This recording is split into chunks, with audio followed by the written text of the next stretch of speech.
भारत की संस्कृति नहीं है। हमारे भारत की संस्कृति क्या है? ये बहनों को हमेशा पर्दे की ओट में ही रहना चाहिए, पर्दे की ओट में ही अच्छी लगती है। लेकिन मैंने देखा है छोटे छोटे कपड़े पहनेंगे और बीच में एक जीन्स चली थी 4 जगह से कटी फटी फैशन के तौर पर।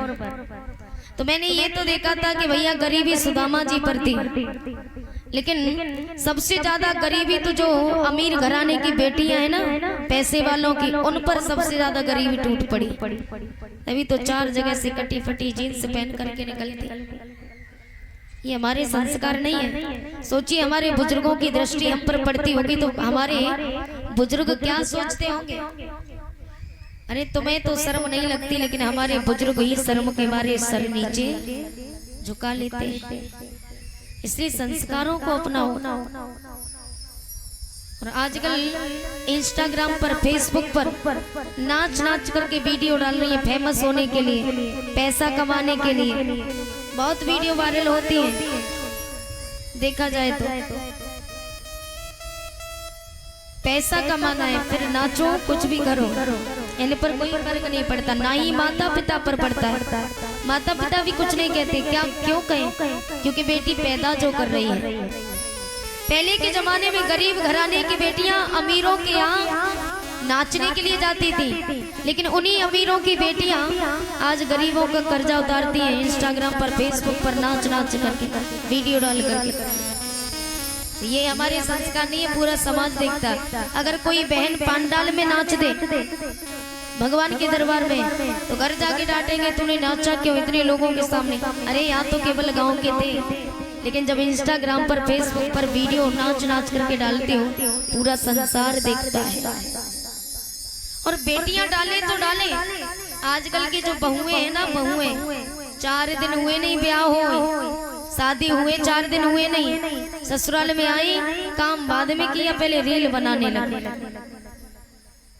पतिदेव भी कुछ नहीं कहते, अच्छा कर रही है क्योंकि पैसे कमा रही। पत्नी हमेशा पर्दे में अच्छी लगती है। पत्नी पर्दे में अच्छी लगती है, पर्दे के बाहर नहीं। वही स्त्री संस्कारी है जो पर्दे में रहे। पति को छोड़ करके पर्दे में ही रहना चाहिए। यही संस्कार है। सबके सामने समाज को नहीं दिखाना चाहिए, लेकिन यहाँ तो फोटो तक लगाती हैं, फेसबुक पर स्टोरी लगाएंगे।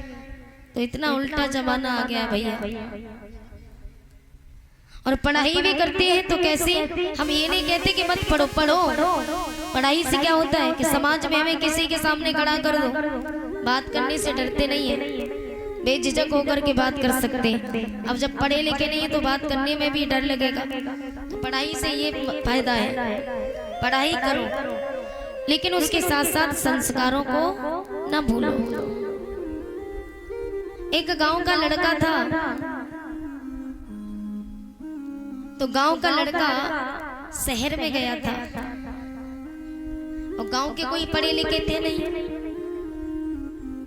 गांव का कोई पढ़ा लिखा नहीं था।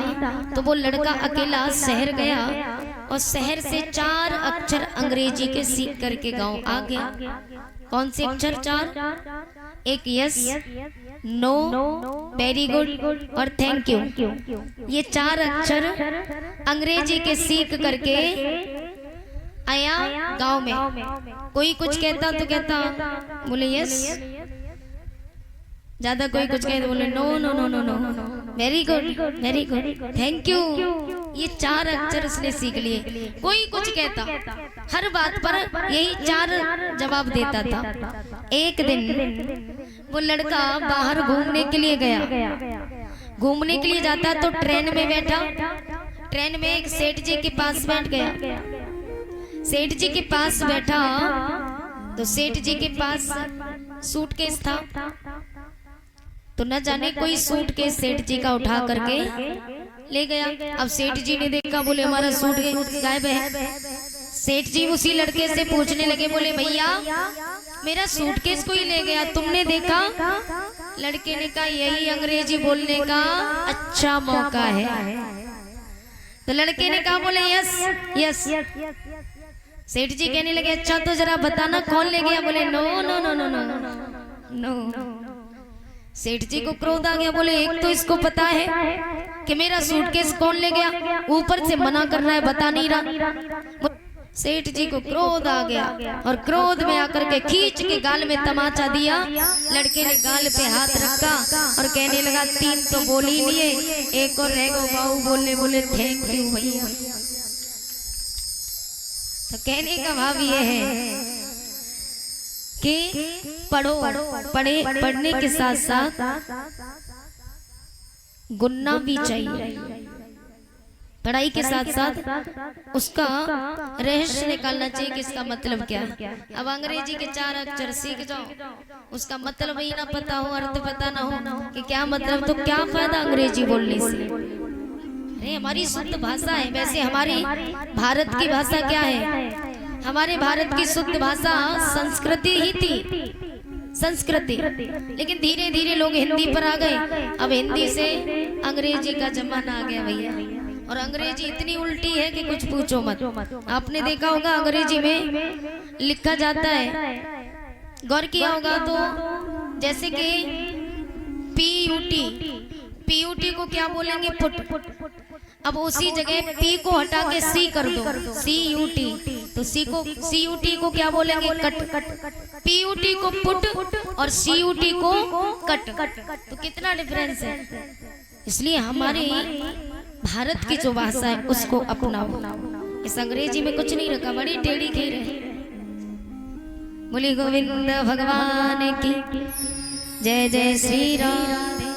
आजकल के बच्चे थोड़ा बहुत पढ़ के आ गए तो अंग्रेजी में ही बात करेंगे। सामने वाला चाहे फिर पढ़ा लिखा हो या ना हो, सामने वाला बेचारा पढ़ाई लिखा नहीं है और हम है के घमंड के मारे अंग्रेजी में बात करे जा रहे हैं। ये नहीं करना चाहिए। जो जैसा है उसके साथ वैसा ही व्यवहार करना चाहिए। पढ़ा लिखा मिले तब उस तरीके से बात करनी चाहिए। लेकिन गांव के हमारे बुजुर्ग हैं, बूढ़ी मैया हैं, और जो नहीं, हमारी जो बहनें हैं जो नहीं पढ़ी हैं ज्यादा, तो उनसे उसी हिसाब से बोलना चाहिए। बोली गोविंद भगवान की जय जय श्री राधे। आइए एक छोटा सा भजन बोलेंगे, उसके बाद कथा आगे बढ़ाएंगे। सभी भक्त ताली बजा करके